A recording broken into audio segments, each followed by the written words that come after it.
On Sunday, October 5th, Bitcoin did it again, a fresh all-time high. Over $125,000. Headlines everywhere. Twitter and YouTube exploded. Some people were celebrating, others were panicking, and most were asking the same question they always do: is this it? Is this the top? But if you've been through a few cycles, you already know the answer. This is exactly the moment when most people stop thinking and start assuming. Every Bitcoin cycle looks different on the surface, but underneath it's the same human story repeating itself. Euphoria, disbelief, and then silence, the quiet before the real move begins.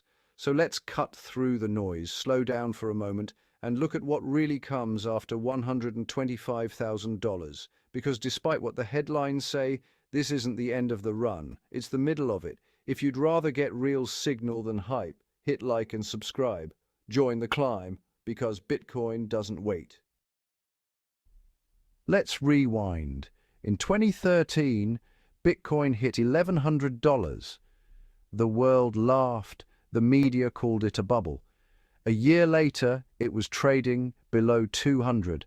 Headlines declared it dead for the first of many times. Then, 2017 arrived, $20,000. A number that felt impossible back then. Retail flooded in. Everyone suddenly became a crypto expert. And then, just as fast as it came, it collapsed. 80% gone. But those who held, those who kept their conviction, saw Bitcoin rise to 69,000 in the next cycle. 2021. Another high, another round of headlines, another crash. People said, it's over. And yet, here we are again, at 125,000, stronger, harder, and more widely held than ever before. The pattern never lies. The highs always come first. The headlines follow later, and the real move, the life-changing one, always happens in silence, when everyone else has stopped paying attention. People love to say, this time is different. Usually that's a warning sign, but this time they're right, just not in the way they think. Back in 2021, Bitcoin was fueled by retail hype, leverage, and influencers promising overnight riches. This cycle, it's driven by something far more powerful: institutional absorption. BlackRock, Fidelity, Franklin Templeton, VanEck, they're not chasing memes. They're quietly buying Bitcoin through ETFs day after day, absorbing supply straight from the market. And here's the key difference: they don't panic sell when headlines turn red. They rebalance, they allocate, they accumulate. The halving in 2024 cut miner output in half, down to just 450 new Bitcoins a day. Meanwhile, ETFs alone are pulling in several times that amount every single day. This isn't speculation anymore, it's absorption, deep structural demand, meeting a shrinking supply. Bitcoin is being repriced, not in a frenzy, not with fireworks, but slowly, relentlessly, block by block. When the biggest capital pools on Earth start competing for the same finite asset, that's not a bubble. That's a global repricing of truth itself. Most people think the bull run ends at the top, but honestly, Bitcoin's strongest moves never happen during the party. They happen when the room empties out. Welcome to the quiet phase. The phase where the noise dies down, where the price goes sideways, where, conviction is tested and weak hands disappear.